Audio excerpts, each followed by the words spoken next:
Good afternoon, and today we shall be speaking on biopic as a film genre. So, by this time, we had several discussions on various aspects of film genre. We had documentaries, we had children's film, we had fantasy films as well. So, if we think of these film genres that we have discussed so far, biopic is one of them, and it's of course a very major genre uh, while talking about film and the making of film, since biopic is basically biographical aspects of filmmaking, and it is not a documentary in that sense. Rather, uh, it's a full length film is made on a particular human being, on a particular character who is historically very popular, a very powerful human being, a man of importance, a woman of importance. So such individuals are often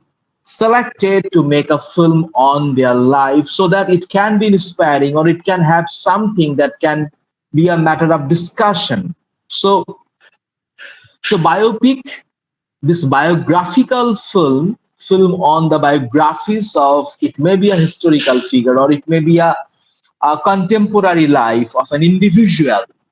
It is basically talks about, deals about the philosophy of life and the kind of activities that particular man and the woman did, and the contemporaneity, of course, how that life should be read, how that life can be very meaningful, how can life can have a great impact on our understanding. That is basically is the subject matter of every biopic. So from that very angle, biopic should be read. So if we think of biopic that is which are made on, for example, why not to talk about Cleopatra? That, quite lengthy a film, I do remember well, that Cleopatra was very popular, and then when Cleopatra was made and the way it was screened, it really gives the sense of that ancient Egypt, and that brilliant performance, the kind of body language, the kind of glamour, the luxury that ancient Egypt had, and the particular character Cleopatra. This whole projection was very particularly maintained, and immediately when such a film was screened and the audience can have a very that flavor in the mind that they are watching some of the characters who had that ancient connection of Rome and Egypt and all those early days and those controversies, love, war, and all those issues. So here lies that, such a film that I must have to say, Cleopatra, if we think of a film that is a very pertinent kind of a biopic, such a film is a classic kind of a biopic because it immediately connects us to the past while being in the present, and we can make a tally the past and the present at the same time, and the kind of philosophy, the kind of ethical essence, the kind of historical importance, the kind of political and those social and the cultural values of the time had. So those characters could do everything. So while making such film, the directors must be a kind of an individual who will be highly read, a well researched text it will be. A biopic must be a well researched aspect. Now, it is very difficult to encompass the whole life of an individual. So it is basically seen that in case while making a biofilm or a biopic, uh, it may be one particular aspect, only one side of an individual may be captured, it may be included, so that the director is actually trying to focus on only one or two aspects of that individual and the importance that is there.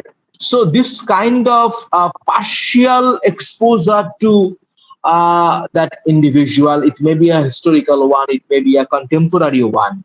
It is, of course, a technique while making biopics, because it is a kind of one life means a very huge kind of thing, and including every tidbits of an individual, including everything of one's own life is never possible in that sense. So we should be kept in mind while observing a biopic. And biopic is basically synthetically, aesthetically, and intellectually different, far different from documentaries. Because in case of a documentary, in case of a historical film, uh, it aspects of a particular time and the period and the length, and it is more on researchers. But in case of a uh, you know uh, biopic, in case of a biopic, what we primarily find is that it focuses on one individual, and that individual is the center of discussion, and that individual is the cynosure. He is in the center, and keeping that individual intact, everything is getting surrounded around him or her. And how all the people who came together to that very individual, and how their life got changed from prosperity to prosperity or downfall, whatever it may be. But uh, they become secondary. In case of a historical film, in case of a documentary, it is a kind of a balanced kind of a presentation. And in this balanced kind of a presentation, so one particular individual never gets importance, the kind of importance one gets in case of a biopic. Now, biopic, while those biopics are made, we need to discuss one aspect also. Biopics on male. So, male biopics, some male figures, and they may be, and there is every possibility of those individuals must be some legendary figures or man of importance. And female biopics are of course there, and they are of course some important characters. Now, male biopic making tendency on the part of a director, and female biopics as it is meant. So we find a kind of a very distinct categorizations, a very distinct kind of approaches, different approaches from male biopics and the female biopics. Because in case of the male biopics, what we generally see is that males are basically projected in their biopics that they had a very life of accomplishment, life of success. Of course, they had certain, disturbed beginning. They had a very problematic childhoods. They had some a life full of struggles, full of upheavals, full of journeys. But ultimately, they reach that pinnacle of success. Ultimately, they become a man of success. They become an emblem of success because of their a robust accomplishment in life. Such kind of an individual are glorified, highlighted, and they are uh, ennobled in that way. And this is the very common tendency that we find while making the male biopics. In case of the female biopics, what is there? I am talking of the general conception, but exceptions are of course there. It doesn't mean the kind of theory that I am talking about right now. So this is maintained in all cases, in all occasions. No, it is not like that. Rather, we need to mention that in case of the female biopics, what we generally find that females are the victims of the society, and their success is continuously marked as hindrances that come all the time in their life, and somehow their way of success is bifurcated. They cannot reach their goal. They cannot prosper the kind of possibilities they had early in their career, and ultimately it is seen that, oh, they cannot reach that destination, or they are the more victims. Their rate of success is very low, and they are basically those victims of the society, and social factors get more importance than the female protagonist. They are often cornered. They are often you know projected in that way. But again, I would like to say exceptions are so many, and I must say one of the examples later in my talk, this brief talk today, while talking about biopics. Of course, some female figures we have, and those female figures are the pinnacle of success that they achieved in their life, and on those success biopics are made in India. So one very major part while talking about biopics is the casting and the selection of the individual. And we know how difficult the selection of an individual is on the part of a director. Now, if we talk of the draft notes of Satyajit Ray. Now, Satyajit Ray has made so many films. Now, we know that while making Gupi Gain Bagha Bain, the character Gupi and the character Bagha. Now, Robi Ghosh was a kind of a man of celebrity by this time, and he was a very known figure, and everyone knew him well. But in case of Gupi, the role played by the character, he was not in that sense a very popular and known figure before the film Gupiga in Bagabain was made.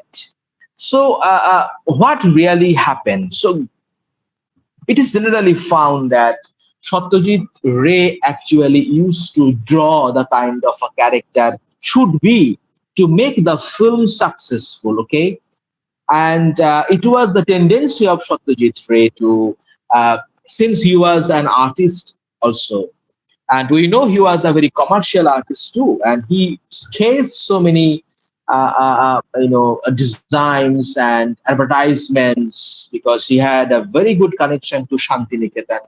He learned that the master of sketching over there for a long time, and then abruptly he discontinued the course and then joined in a advertisement company. So Satyajit Ray used to sketch the characters far ahead of making the film, that this is the character should look like, so that should be the particular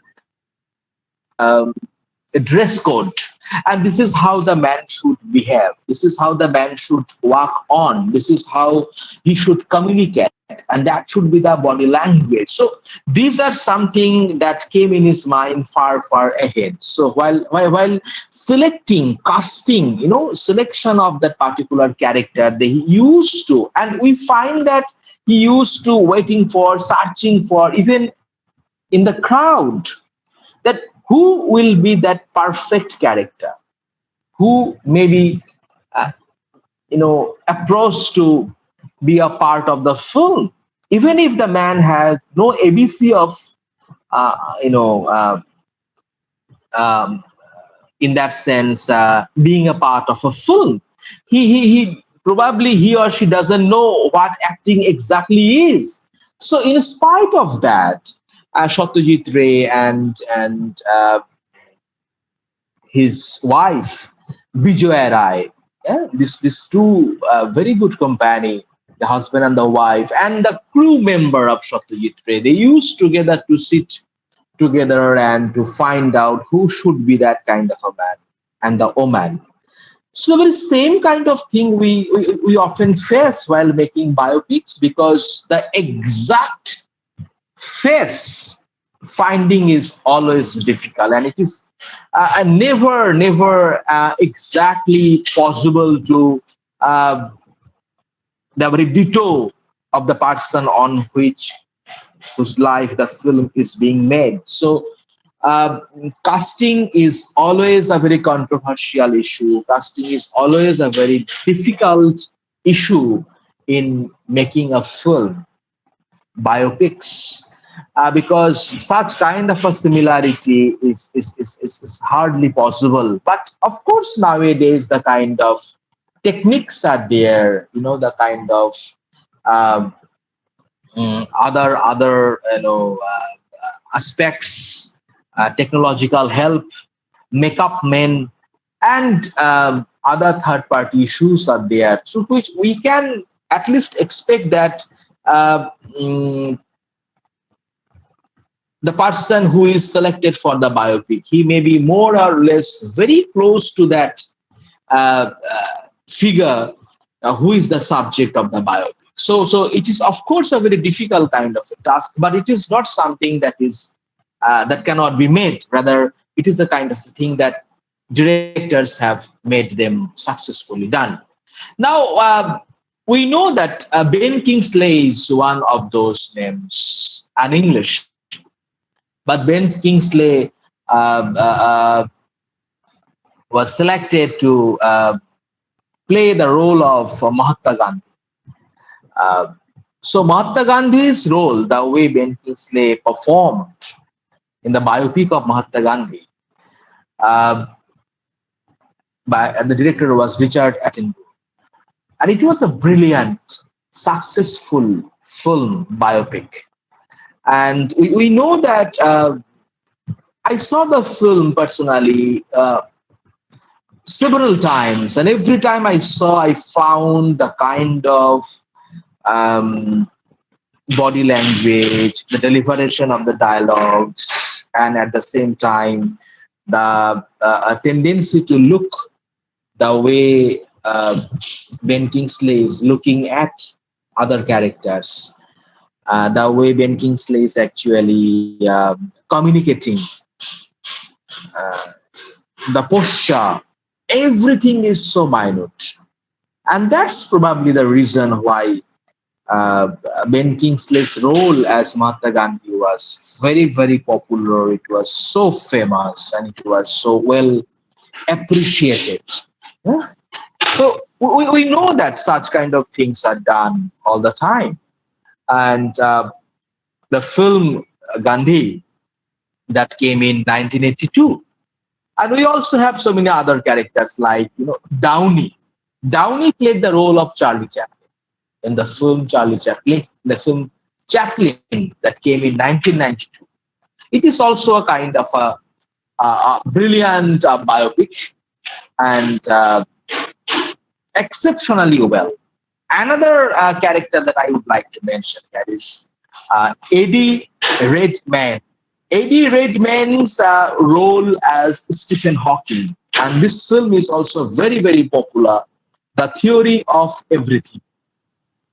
The Theory of Everything is a very successful one, and I will strongly would like to share my view that Eddie Redmayne is a brilliant performer, and exactly the kind of Stephen Hawking's a presentation as it is found in the film is beyond description.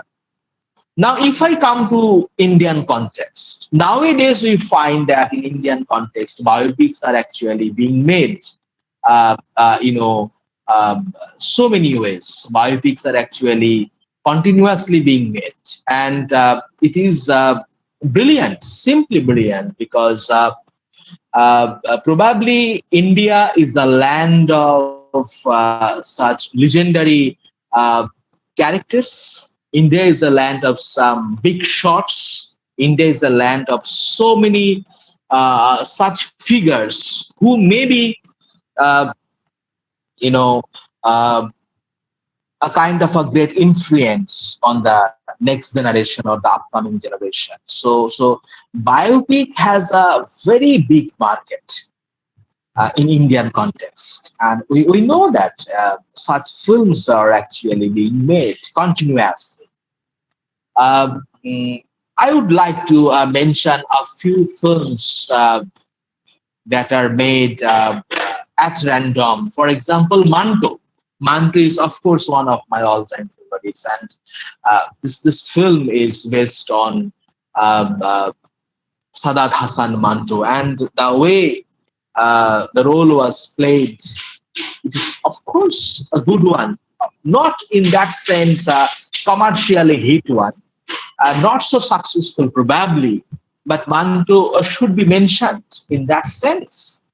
Manto did that very great job of giving that writer's ethos to the film, and it was perfectly well. And another that I really liked very much, this one, the role played by Vidya Balan, Shakuntala Devi, that came recently. And again, I must say, it was a brilliant performance of that legendary, not a mathematician, rather mathematics genius, Shakuntala Devi. And Vidya Balan was so flexible, and she probably get into the character. And that is the point that I wanted to make actually.